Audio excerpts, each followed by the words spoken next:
You're listening to Coffee, Chaos, and ProdSec. I'm Kurt Hendel, a battle-tested security architect with a zero-trust worldview. And with me, as always, is my good friend Cameron Walters, the AppSec and DevSecOps builder trying to automate the world. And today, we have a friend, a very special guest. He's a co-founder. He's a cloud platform builder. He's a cyber AI agent architect. It's Tarak. Nailed it. We're turning real-world security chaos into conversations that actually matter. So grab your coffee. Coffee, Chaos, and ProdSec starts now. Tarak, thanks for joining us, man. This has been weeks in the making. We're excited to have you here. Give the people a quick introduction of who you are and what you do, and then we'll get into today's topic. First of all, thanks a lot. Like I've always said, I'm a big fan of the show. Every Wednesday, I listen to the podcast. I share it with others. I really love it. And I am so grateful to be here with you guys today. Like you said, co-founder, InfraCodeBase. It's at the intersection of two words, AI agents and cloud infrastructure management. So very happy to be with you. This is my intro. Excited to have you here. Where are you located right now? I'm located in France, so it's quite late for me right now. It's kind of 9:20 p.m., but that's amazing. I don't have other meetings, so it's great. I'm very happy to be with you. Joining us from halfway around the world. Yes. Miracle of technology. It's crazy. It's bananas. It's bananas. But before we get into it, Cameron, what do we want people to do? I guess, yeah. We want them to rate us. Rate us, give us 5 stars, thumbs up, like, subscribe, and my favorite, smash the smash. Helps us a lot. I would say the last thing too, we should always add to this is reach out to us on LinkedIn. Find us on LinkedIn, give us a follow, give us feedback. You know, I would love if somebody would reach out. They used to get a lot of it. People would reach out and be like, hey, like I disagree with this. And I'm like, oh, let's get into it. That's a great conversation. Yeah, let's debate. Yeah, hit me up. I want to be proven wrong all the time. So I want to learn from people. So let's chat. Facts. So I think the most important thing of the entire podcast is, Kurt, what are you drinking? Whoa. I'm drinking the same thing I drank last week because I haven't run out of the beans. It's that Breaker 19 coffee from Broadcast Coffee in Seattle, Washington, where I happen to be located. So local stuff. It's good. Highly recommend. Cameron, what do you have this week? Well, I got another Mr. Brown. All right. It's a Blue Mr. Mountain. Brown. Yeah, Mr. Brown, Blue Mountain. It's an iced coffee. This one's, I think, one of my favorites. It goes down really smooth. Right. If I have to pick one, this is the one I'm going to pick. You know, day in, day out. It's definitely one of my favorites. New favorite. Save the best for last. I mean, at least from Mr. Brown. All right. If we go back to Boss Coffee has a lot of good ones. Rainbow Boss is so good. I love Rainbow Boss, but I ran out of Rainbow Boss. I'm going to go buy some more this weekend. I got one more Mr. Brown, and then I don't know. We'll go to something else. So, all right. Yeah. Well, let me save the best for last. Tarak. Yes. Are you drinking coffee at 9 o'clock at night? I'm such a Frenchie. I'm drinking Evian. So just water. It's kind of like I cannot drink coffee. If not, I'm not going to sleep. So I drink a good bottle of water and French brand. That's fair. Yeah. I appreciate you, joining us, and it's okay that you're not drinking coffee. We understand. And I mean, there's some people who view decaf as a horrible thing. I personally love decaf. Coffee. I love decaf because I want to sleep, but I also love the taste of coffee. So it's the best of both worlds. And there's nothing like after having a nice meal and having a decaf cup of coffee so that I can, coffee to end my night. And that's I love that. But if I had a cup of coffee, like a regular cup after a meal, I'm like you. I wouldn't sleep. You wouldn't sleep. Be up till like 4 a.m, show up to the podcast without a proper black shirt, unlike somebody who does that all the time. Come on. I feel like you're taking shots fired, man. Come on. It happened like twice. Give me a break. Yeah, sure. I keep a black shirt in my office now just because of you. Really? Yeah. What? I expected a black hoodie or something. No. Your wife's going to come in and be like, what's that black shirt? Why is there a black shirt hanging there? That's the podcast shirt. It's That's the the podcast. emergency podcast shirt. She's like, when's the last time you washed it? Every time I wear it, I'm not dirty, man. Come on. This is a great way to start the podcast. Okay. That's great.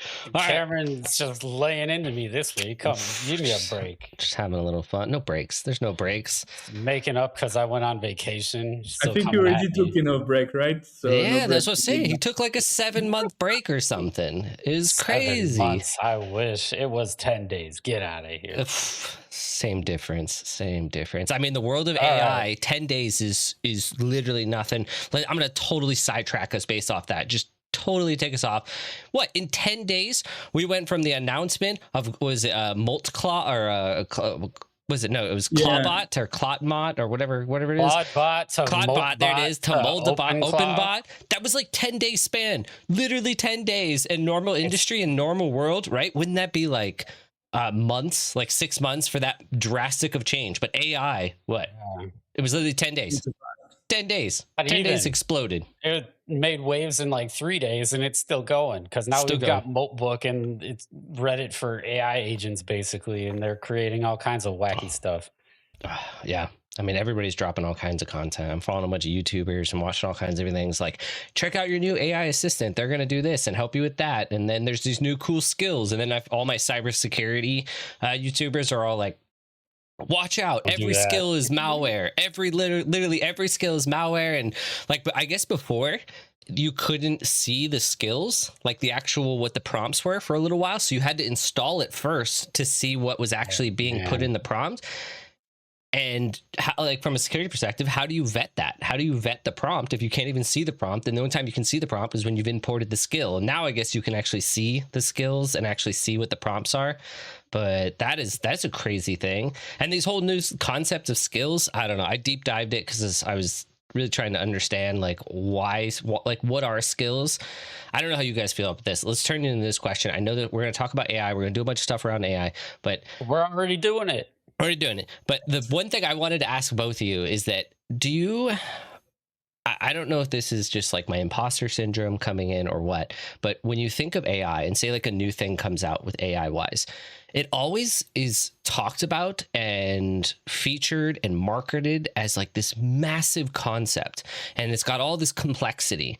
Like skills and these things. Everyone was talking like, oh, there's this skill that's like makes you like Elon, and there's this skill that makes you like a super, best security engineer, and there's this skill that does this. And then you go actually look at the skill, and it's like maybe 10 to 15 lines of just prompt, right? It's just prompt. You are this persona, do this. Here's your creds. Here's these access. Go to this file. This is what you're doing. And then I was like, do you guys ever feel like that why is that? Do you ever feel like that where it's just like craziness? Because you said it more. If you speak about skills, like what you said right now, right? If you speak about skills, I directly want to check it out and see, oh, what are skills? How can I create my own skills? So it's way better. It's way more marketing. But for us, for example, it's always been like sub-agents. So it's not about skills and it's not about marketing, because when we are doing tech, it's less about the words itself of the bullshit marketing and all, but more about what does it mean? How can I use it? How can I make everything that I'm doing more secure? Like that. True. Kurt? I think I saw something earlier today when I was just casually looking at LinkedIn because the notifications won't stop coming. And someone had posted, I think it was the creator of Cloudbot or Moltbot or OpenBot, whatever it's called now. It's changed its name 3 times in 4 days or whatever. Can't wait till it's like Dinosaur Bot, Raptor Bot. Yeah, hey, that'd be cool. But I saw he's talking about somewhere, whatever forum he was talking in, but he basically said MCP is dead. We don't need MCP anymore because we're just going to use skills, and those are going to be direct API calls rather than exposing APIs through MCP servers. So I thought that was a really interesting concept, but MCP took the world by storm when Anthropic created it. It's been a year now. The Linux Foundation has taken it on. Like MCP has been widely adopted. So how could it be dead? Is it going to die in the next 10 days? No. I doubt it. And why would you die? Like when you hear, for example, people speaking like that, what do you think about it? Like, I think it's an interesting idea for sure. I don't know how it would go over being adopted or how it would work because even with the skills, like Cameron just said in their initial run, it's basically like malware. How do I vet this thing? I need to spin up a sandbox or a safe space that, hey, if it goes off the rails, I can nuke it. So it's a container and see you later, right? Well, I mean, Like that's one thing I wanted to follow up on, it's getting a lot easier to vet the skills. A lot of the yeah, skill marketplace where you get the skills, you can see it now. You can see the prompts, you can see what you're importing into your skills file. It's literally, you can see, and when you open it up, it's not like code. You don't have to be a developer to look at that. You do maybe have right. to wear a little bit of a security hat and be like, when it says, hey, go to like this endpoint, and you're like, why is it going to a malicious.ru endpoint or website? It's like, that seems a little sus, right? For me, I'm like, Yeah. hey, that's why are you going there? That doesn't make sense. Or it's like, open this and do this. And there's a lot of good resources coming out giving people the guidance to what you should be looking for and concerning in skills. So it's becoming very easy to see those skills and vet them. But it's still a major thing. There's no way MCP is going away. Anybody who says that, they're just trying to hype things. They're trying to sell you and snake oil. I can see why someone would say that though too, is because MCP you can essentially accomplish the same thing, right? You can build a tool. That's what MCP servers do. They give the AI a tool. And mhm. so sometimes that involves more logic that you can put in a skill. And so now, like as we talk about it, I'm kind of viewing them as the exact same thing. It's just one has gained massive adoption, the other is a controversial idea that's going to get a lot of attention for a short period of time. And then we're going to say, well, we're happy doing it the way that we already know works. And would you make them both the same way secure, or for example, either MCPs or for example skills? Like, if we are That's a really really in good the, question. yeah, how I would you think make them it's secure? Well, I think there's MCP has a couple of different angles to it, right? Because there's code for one. So when let's put our ProdSec or AppSec hats on, you're going to have to scan that code. Yeah. Skills are defined in like a markdown file. And so you're not scanning code. There might be code snippets or different things in there, but it's not the same. And so now maybe you need a different way to actually parse these things to determine whether they're secure. But you could argue the same thing for MCP servers that yes, you can scan the code, but you don't necessarily know what it's going to do until it's acting. And so now you need to be analyzing its behavior, and you have to do that regardless. Right. So it's kind of like we've seen this before. We're doing it with MCP. We're going to take that known pattern and we're going to apply it to skills now. Mhm. But it's not going to be as cut and dry. No, and we don't have, well, at least there's I believe there are some like GitHub skill scanners coming out. I remember seeing some Yeah. people releasing some scanners. I think that trend will continue, because I think you can totally build a, like, even a skill Absolutely. vetter. You get a skill that vets your skills, because that's what it is, right? Like, you could just you check your skills file and be like, hey, they're malicious or things that you wouldn't want technically in my skills, depending on what skills I've imported. That's a quick and easy thing, because it's not like crazy code, right? You should be able to vet them in a pretty easy and decent way. So I I expect have a more of those feeling to that come the out. way you spoke, it's like also agents evaluating over agents. It's Yeah. kind of Yeah. yeah. Yeah. I mean, bots on We're bots. That's the world we're living We're in, seeing right? that too now. Yeah, Yes. it's until someone creates the skill to monitor the skills or scan the skills, and now we're in an infinite loop, and you're just getting trolled. Yeah. I mean, but that's we've talked about it in other episodes. That's what attackers are doing. They're using Yeah, agents to attack, and then what are security teams doing? They're using agents. Agents. I think of yeah, it from the application security side and the product security side. We have developers who are using agents and AI to make one person, right? One agent or one person now becomes, maybe, let's be conservative, 10 times more effective. They're producing 10 times more code. But if you have a company where you have 1,000 devs, now you know, quote unquote, maybe you have 50,000 devs because of how much code and generation. Are security teams getting any more budget? Are the security teams getting 10 times more people? No. We have to use agents, and it's, I would say, even harder for us to use proper agents to vet all the stuff that's coming in and manage that. That's a pretty scary thing that I think a lot of teams and security companies and teams in general are coming to the realization, holy crap, we need to scale. I do not envy being a CISO, and that's the other thing I keep seeing online right now. CISO burnout is like crazy. I feel like it's probably because of, mostly because of AI. We're not getting the funding we need, and the organization and the world's status of what we view security is not following with what practically is happening. And why do you think we're not getting the recognition or the budget that we need? Because every time I'm speaking to mid-market or enterprise company, what you're saying is right. It's like, for example, you have, let's say, 1 to 5,000 developers for a team of 10 to 20 security people. So why do you believe that there is this kind of imbalance between the two? I think for one, I mean, this is always how it's been, right? Like people say security is a cost center, it's going to cost us more money. And so if you scale it, it's going to amplify the money you have to put into it. But at the same time, this kind of plays into what our original kind of agenda was, the first part being of we'll secure it later. People always say we're going to build, we want to innovate fast, we want to fail fast, we want to iterate fast, whatever, but we're going to secure it later. And retroactive security doesn't work. And now let's talk about the machine speed at which we're operating with AI. If you're going to innovate with machines which operate way faster than humans, you have to secure it the same way these days because the attackers are using it. They're operating this fast. I mean, I remember when I landed 2 feet first into security, was getting my first experience putting stuff on the cloud, building stuff in the cloud. It took less than 5 minutes for all of my assets to be scanned once they were on the internet. That's an eternity compared to what it is today.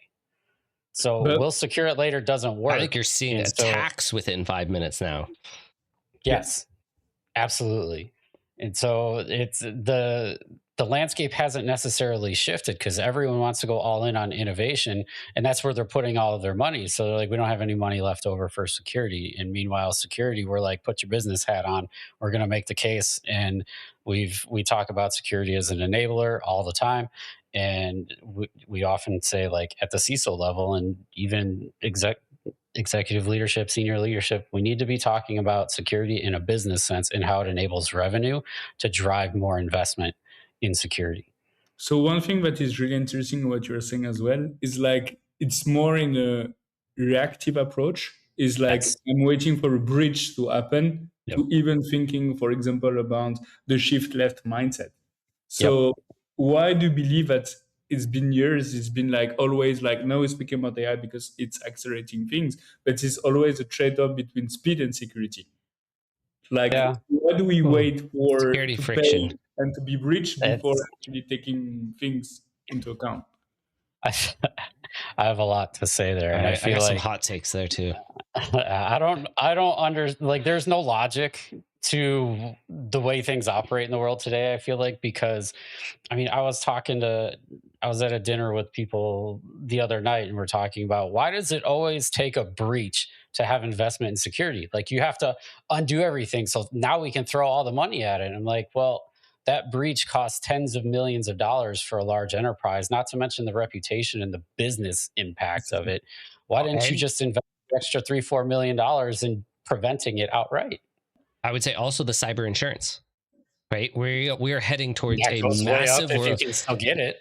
A lot of companies are not realizing, well, maybe they do realize that it's a calculated risk, but balance of meeting the market and achieving their company goals. But cyber insurance is slowly, and I wouldn't even say slowly, it's dominating our market in that now companies are viewing cyber insurance as their security team, right? We get breached, we have cyber insurance. The thing they don't understand is that the second their policy ends, boom, they're dropped. And guess what? One and done. And the next insurer is not going to be like, hey, guess what? Your premium is now double, and you have to meet these certain level of security requirements. So guess what? Back to it. You're doing the same security you would have been doing. You should have been doing the whole time. Now cyber insurance is just forcing it upon you. But why? I think it's the same thing. It's sometimes you're dealing in a hypothetical world.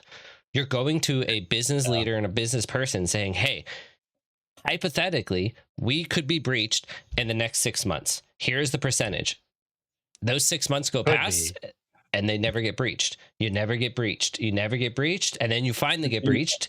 That's when it happens. That's when you find that risk, that actual potential happens. But there are plenty of companies out there who've gone years without proper breach. And you kind of get numb to it.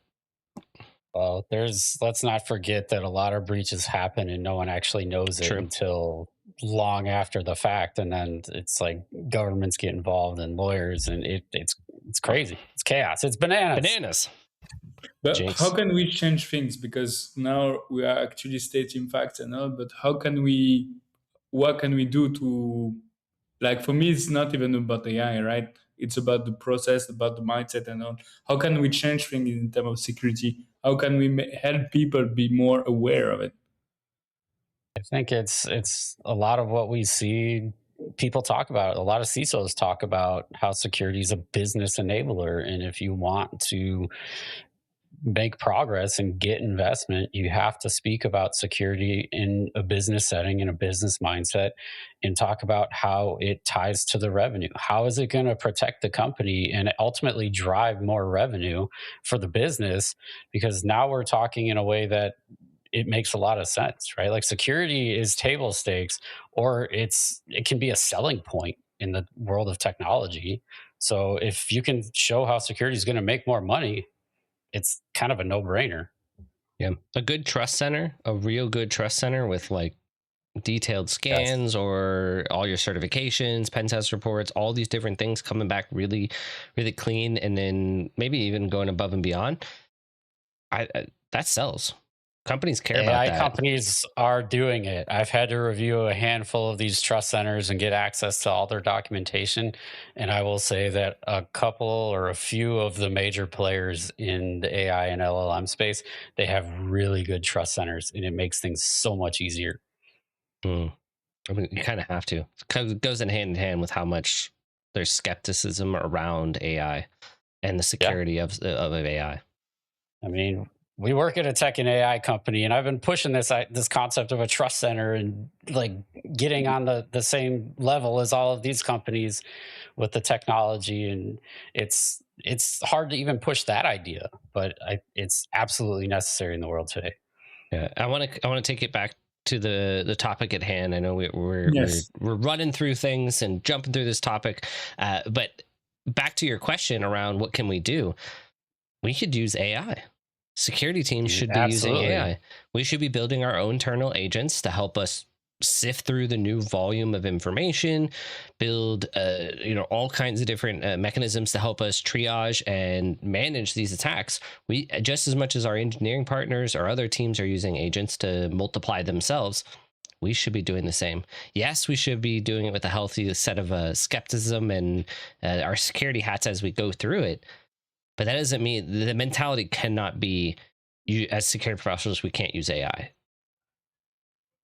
We have to. There's no avoiding it.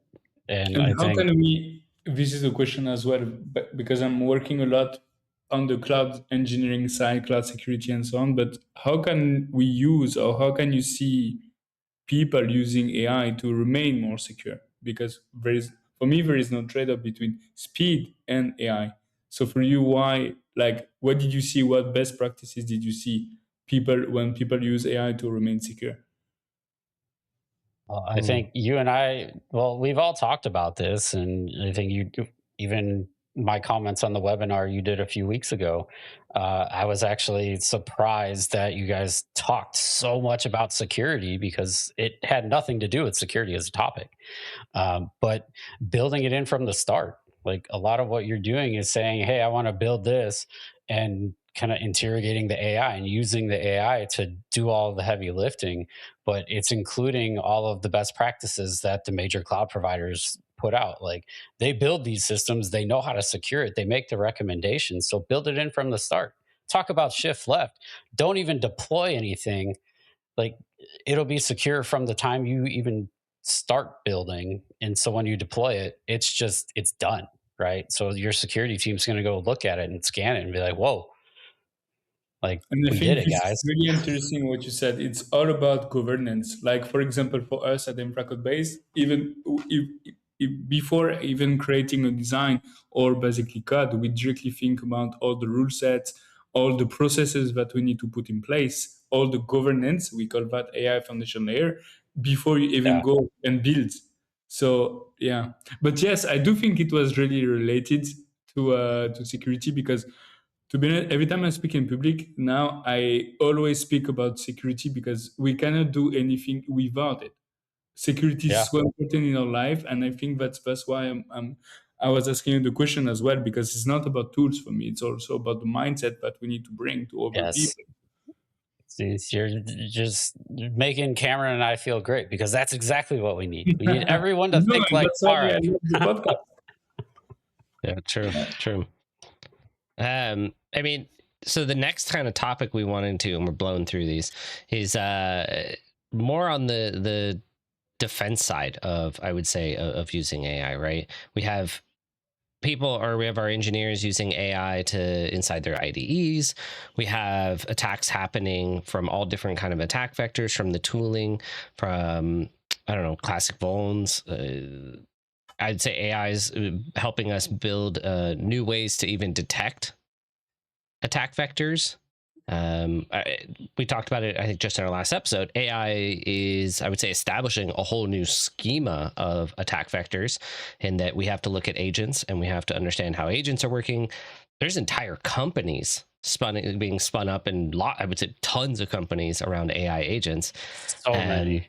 yeah, like security is exploding in that direction. I think one thing is, I don't know if this frustrates you guys, but security from an AI perspective feels like it's lagging. We're not keeping up. Absolutely. But again, another challenge that you're bringing on, like I see, like that's why I'm speaking a lot about the trade-off, right? Like if like it's about mindset. If I have a security engineer mindset, I know that once I generate code or I write code, I need, for example, to conduct SAST. So, for example, for us, it's like TFSec, Chekhov, and so on. So, I'm working a lot with our cloud community. And every time I'm working with them, the first thing that I'm saying is like shift left, even before creating a repository or even before provisioning your resources in the cloud. Make sure that you run at the code level all the security scanning. Security for both code security and code quality. Because for Agreed. me, it's also very important, right? It's about vulnerabilities, misconfiguration, and so on. And you do that, then you get the report, you improve the score. And once you improve the score, then you can actually maybe deploy or create a GitHub repository. But you don't do Agreed. that if you haven't even checked it. True, but I think there's two sides to cybersecurity in what we have to do. We have to shift left so that we detect vulnerabilities as soon as possible. That reduces costs and the maintenance of it. But then there's I would say, the trust but verify side of us, which is we have to have mechanisms that can detect malicious activity happening. Right? We could build our systems perfectly, but there's always a chance that there's a gap. Right? All these tools like Chekhov and things you're saying, they never find 100%. I think a lot of us, if we could all have like 40 different tools running our code base, I still think it'll miss something here and there. And attackers are smart. Attackers are really tricky people, and as they use AI to help them analyze, we need that other side. So it's two sides. Shift left, let's keep building our stuff as securely as possible, and then to the right side, we got to detect them. You got to have ways and mechanisms to detect how your agents are going crazy. You got to have, maybe an agent gets compromised in an unforeseen way that no amount of security could have done that. That's why there's a lot of us build security unit tests. Security unit tests are great scenarios because usually come from a pen test or an actual breach. Something happens and you're like, I never want this to happen again. Let's build a test, shift that incident left so that we can detect that in the future. But what you make me think about as well is that's why I'm never thinking about security like security as tools, but security as a process. Like for example, for me, one of the things that I'm doing as well is shifting left, but then shifting right. And by shifting right, you can actually understand like all the SDLC from, for example, the code level to the CSPM. And by understanding all the steps in your SDLC, you kind of know for each step where do you need to reinforce your security guardrails.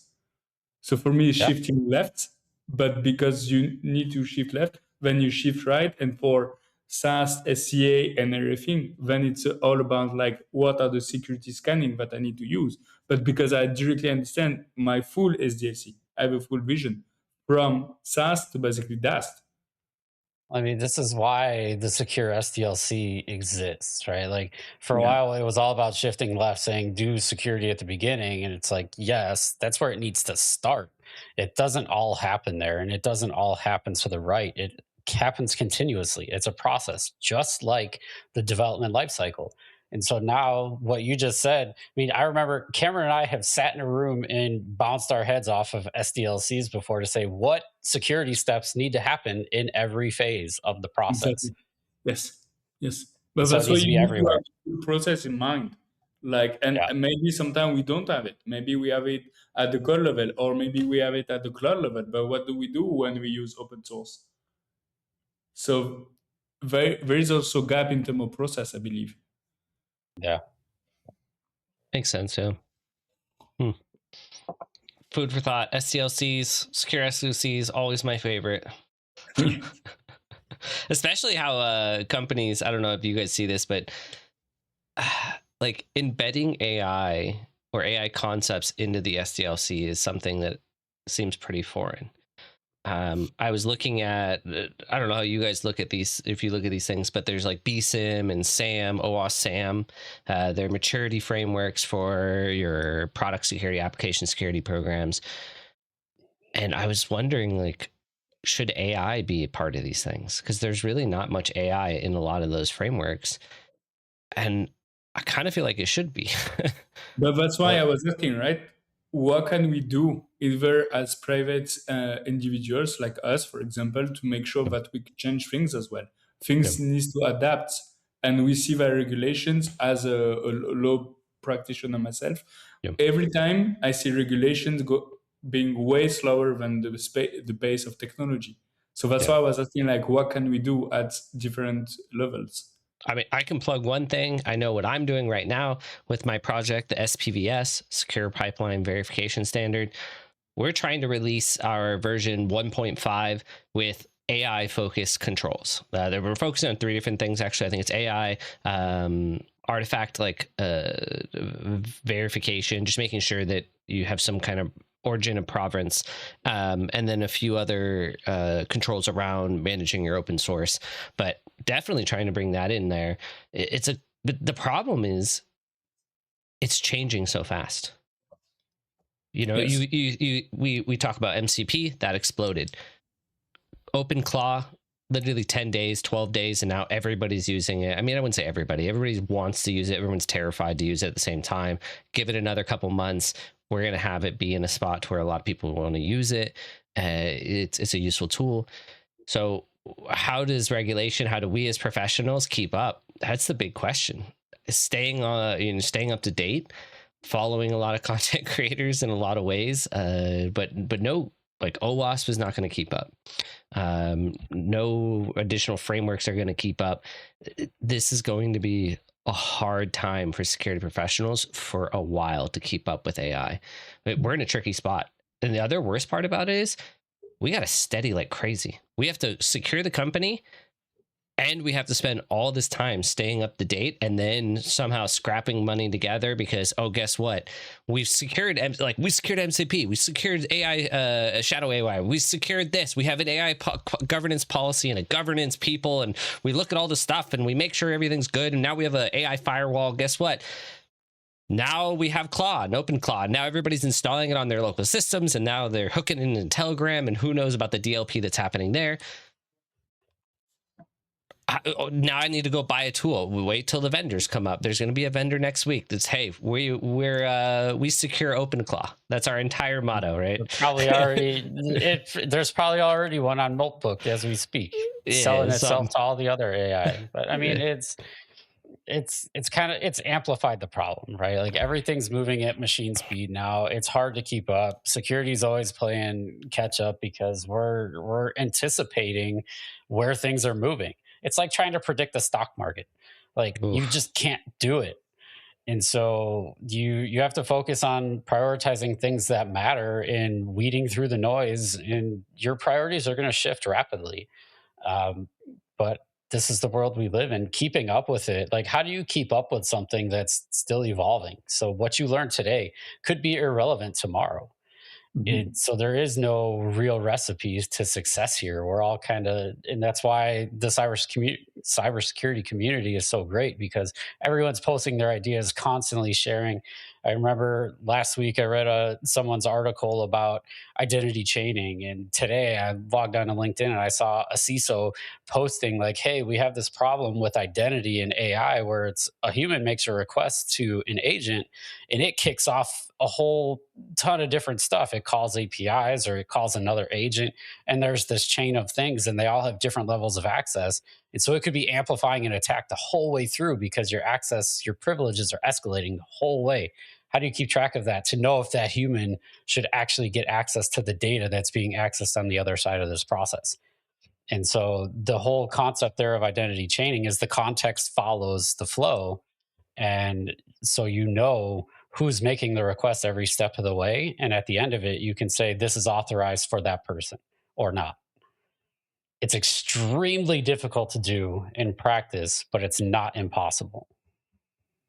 So you will see that at the individual level, but how, like, I really like what you spoke about the community. So you have a lot of Yes. communities that exist worldwide about over AppSec engineer, security engineer that are like working in different countries in different organizations, helping each other. Yeah. I mean, look, the three of us are sitting here talking about AI, and this is exactly how we met, like the internet and Yes, LinkedIn. And now we're here chatting about it, and we're always talking to each other. So, like, that's yes, the power of the community, because we can discuss ideas and we're innovating without even realizing it a lot of the time. And that's, I mean, that's the most powerful tool we have in our toolbox right now.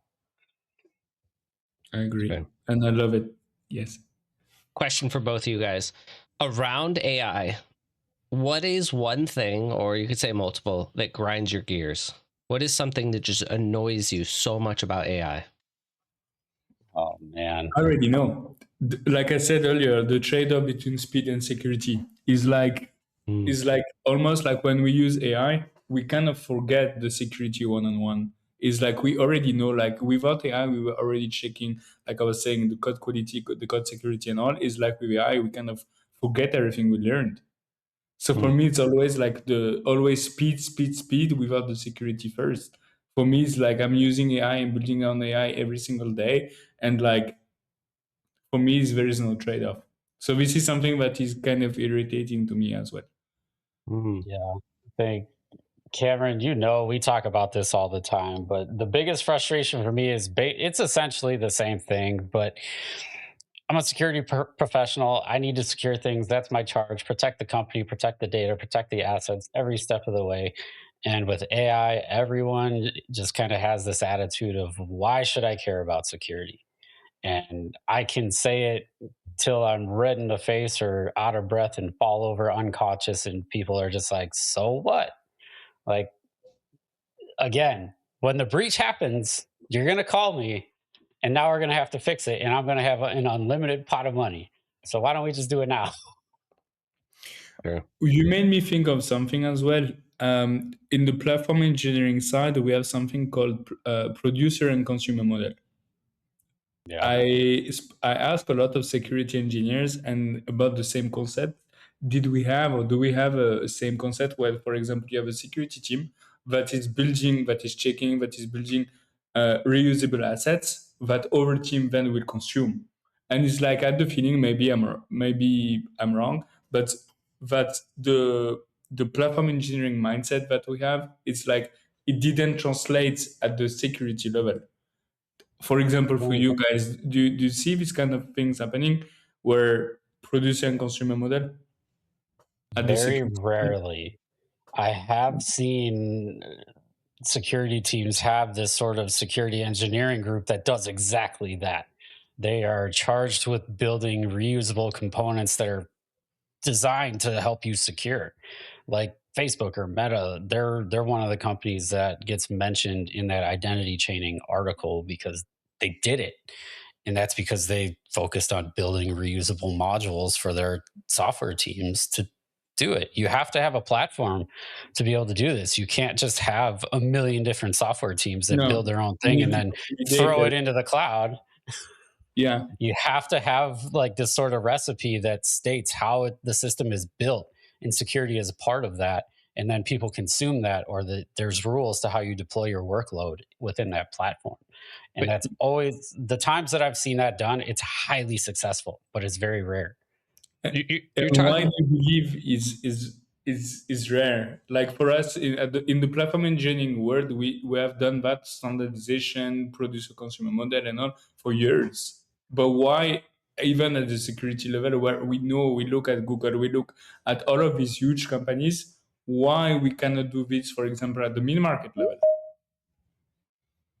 I would say cost, but your question really is how do we bake in reusable security components, Yeah, right? Or the security other hardening people components. use. Yeah, Yes. we still kind of do it. A lot of companies have golden images for their containers. Yeah. Right, we use golden containers, and that helps us. That's consumed. That's a hard thing because you got to make sure people pick that up. The other thing is, I see companies building secure libraries that handle the most high, intense security kind of things, authentication, crypto, Yes. right? Authorization. Maybe you have an authorization library, you have a crypto library, and you have an authentication library, and those are maintained by the security team because those are the biggest concerns. And so then those things get populated around the company, but it's the same thing. You have to think about it from this perspective. You have a very security mindset. Maybe when you started your company, that's what you really thought about. You're like, hey, we're going to bake in security. We're going to do this right.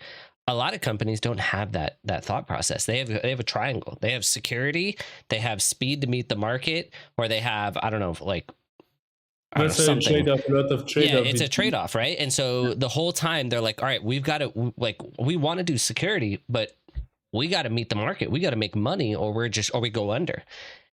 The second a company starts to make a certain, you will go under anyway, right? This is what we were speaking earlier. kinda. It's almost like you can't win.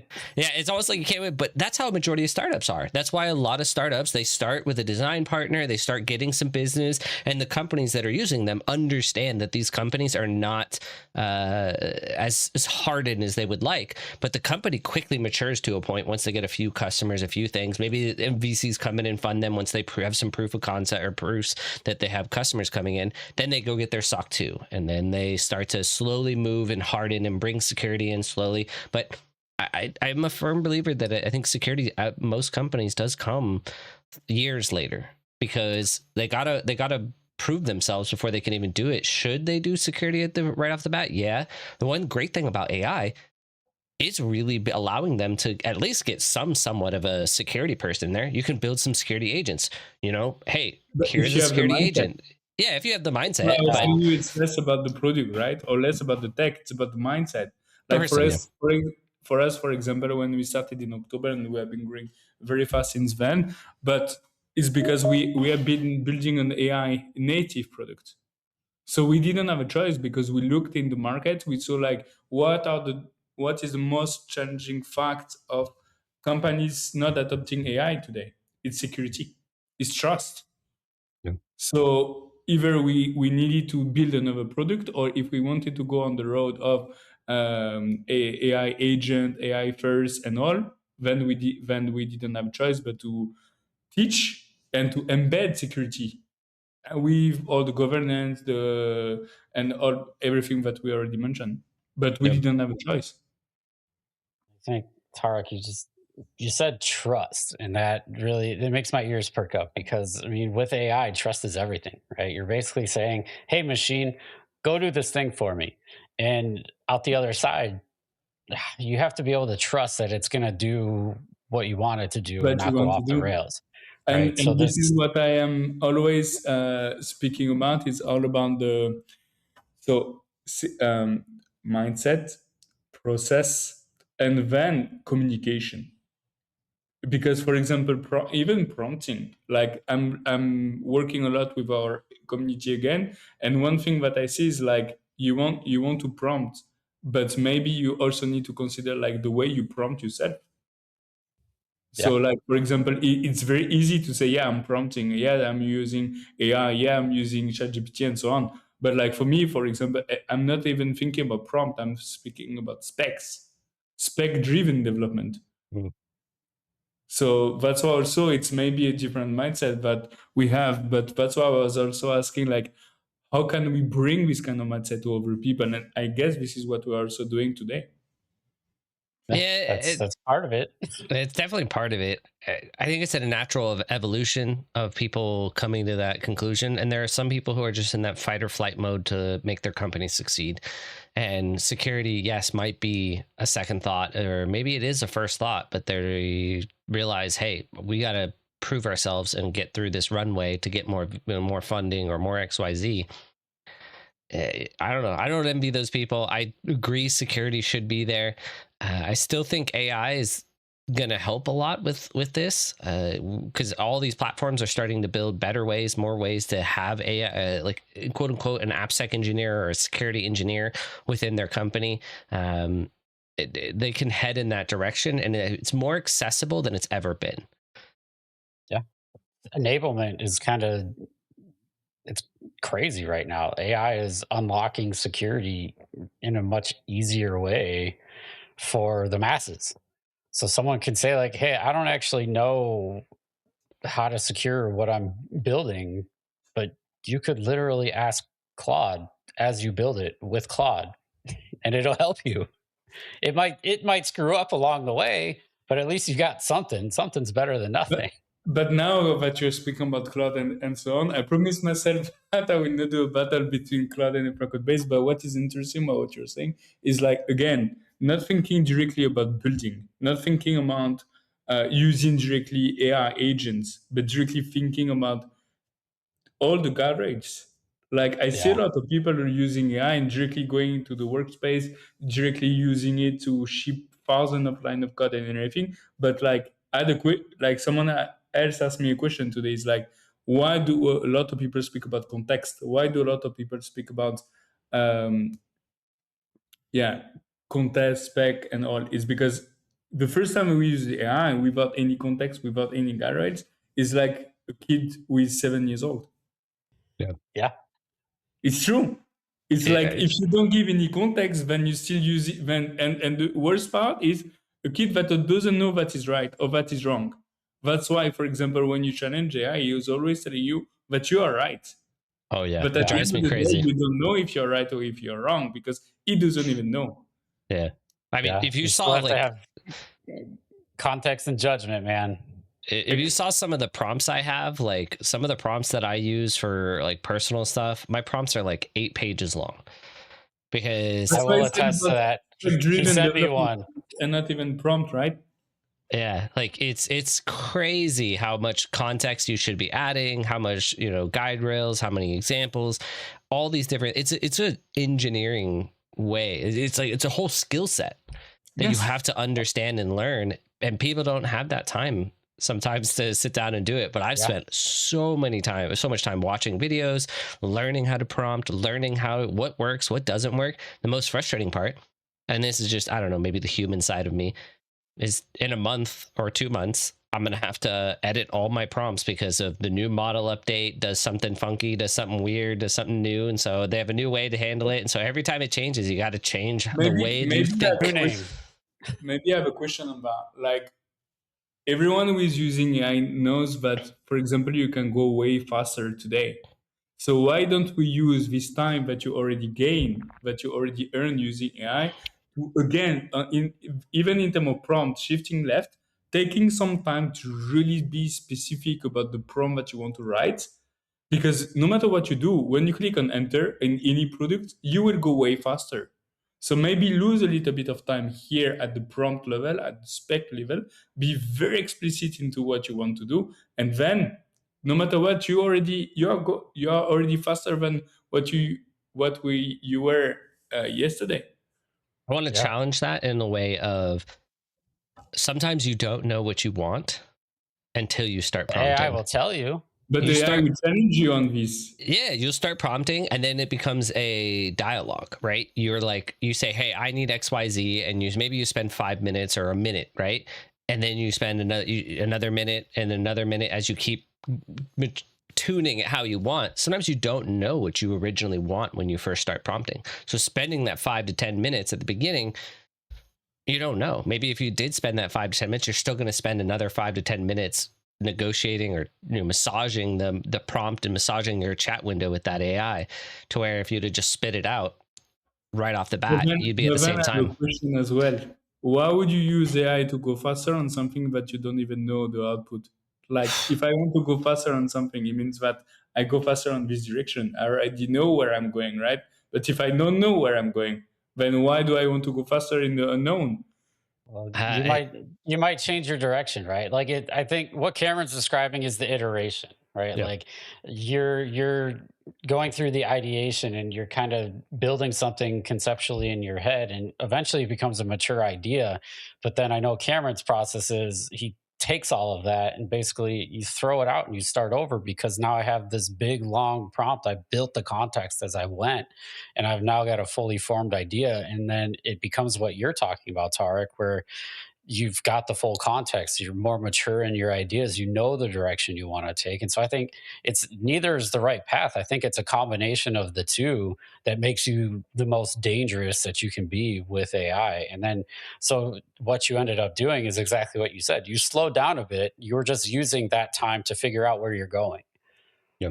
And even if you And don't know, like with the output of the AI, then you realize that something is missing. That's why, for example, on InfraCode Base, we put a lot of attention on the design, because sometimes code, you have thousands of lines of code, you cannot actually see it. yeah, But with the design, you actually see, oh, this region is missing, or this VPC is missing here. By visualizing things, then you can go back to the AI and say, oh, things are yeah, missing, so fix it. So it's like, for me, it's like using AI as a copilot. Either it's on security, it's on speed and all, but you thinking about the AI as the first, like when you start prompting and you get the first output, consider that as the first output. Consider that as a V1.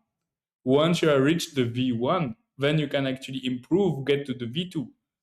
So it's a yep. back and forth between AI and us as a human.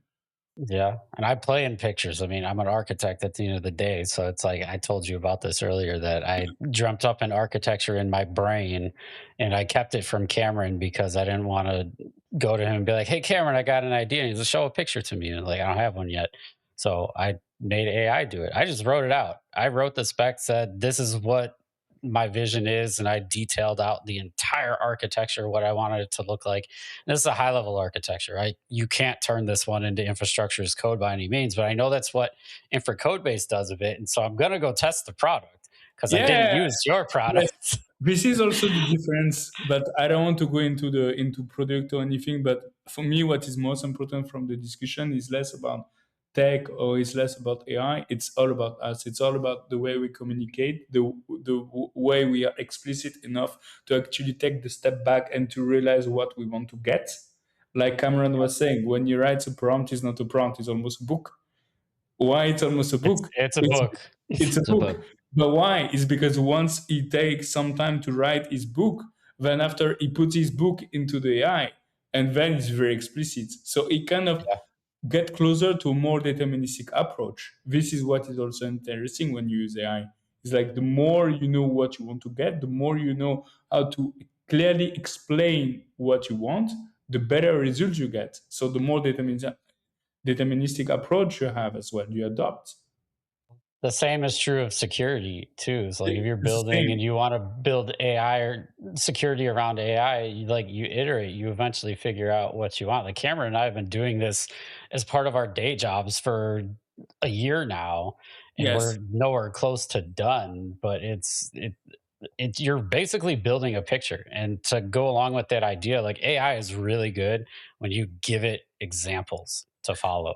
Yes. So Yes. Those But key humans do better examples are with key. pictures. So does So does AI. AI. Yeah. yes. But one thing, like for me, is like human, then not only compliance but governance, and because I think there is a rush as well. Like we said, right? We know that we are having, like we spend way less time building with AI because it's way faster for us to generate code. Code is not the bottleneck anymore. But then, really, in terms of shifting left, but even before the code has been created, shifting left by giving all the guardrails and all the governance. For me, this is what I will take from this discussion. Agreed. All right, so we're heading towards the end. I kind of wanted to ask each one of you, in your AI prompting, what is one trick that you could give to people as they're prompting? I can kick us off. I'll kick us off. Here's one trick, for example. One of my favorite things to do is when I'm maybe learning, I'll collect a bunch of documents, I'll write up my notes, I'll do a bunch of different things, and then I'll throw it in like Claude or something, and I'll say, write me up and explain this XYZ concept, but also embed ASCII art to explain the concept. It's one of my favorite things to do, because then I get these crazy, like, drawn out ASCII art pictures and diagrams and flows, and it brings pictures without generating pictures, right? I just want something to generate ASCII art, and it helps me just learn so much quicker on all the different things I was trying to learn. So that's one tip I tell people all the time. Throw in be unbiased, be objective, and add ASCII art to help explain XYZ. What do you guys have? For me, it's being explicit. Like I said, is the better you know what you want to get from the tech. It could be automation, it could be AI, it could be anything. The better you know what you want to get, the closer you will get from what you want.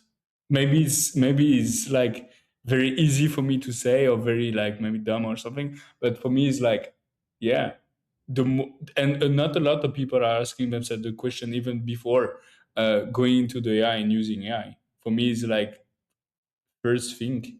Like I see so many people who are still rushing in whatever tool they're using, thinking about tech. It's not the answer for me. Doesn't lie at the tech level. It lies at the process level, at the mindset level, as the way we communicate. We communicate with each other, but we communicate as well between AI and us. So the more we know what we want, the better quality of output we get. Think before you prompt. I second that one. For me, I'm not going to repeat that, but it's be willing to iterate and also verify. Like, iteration is one thing. I never fully flesh out an idea before I start pursuing the solution. Like, I get started because it evolves as I go. So when I'm using AI, yes, I might use a 5, 6, 7 page prompt that I stole from Cameron one day and modified, because sometimes I'm just like, it's easier to ask Cameron than it is to ask the AI. But Cameron iterate. AI. Sometimes, there you go. That's It's going to be a trademark. new skill. But I build on my ideas as I go, and eventually I'm like, all right, I actually know what I want, and then I start over. And because I've built a better prompt through iteration, then I get to a better idea. But then, of course, verify. Don't just trust the AI. These things hallucinate, they make stuff up. Sometimes they just say wild stuff that's just blatantly untrue. So always verify what you're getting out of it. It's true. So I think I loved our session. Do you have any other question for us, or do you think like I do believe that in 46 minutes we deliver a lot of value. Like for me, I really liked it. And I learned a lot as well from the conversation. I forgot to hit the timer, so we're actually at right now we're at 58 minutes. 59, about to come up on 59 minutes. I forgot to hit start on the timer. I hate when I do that.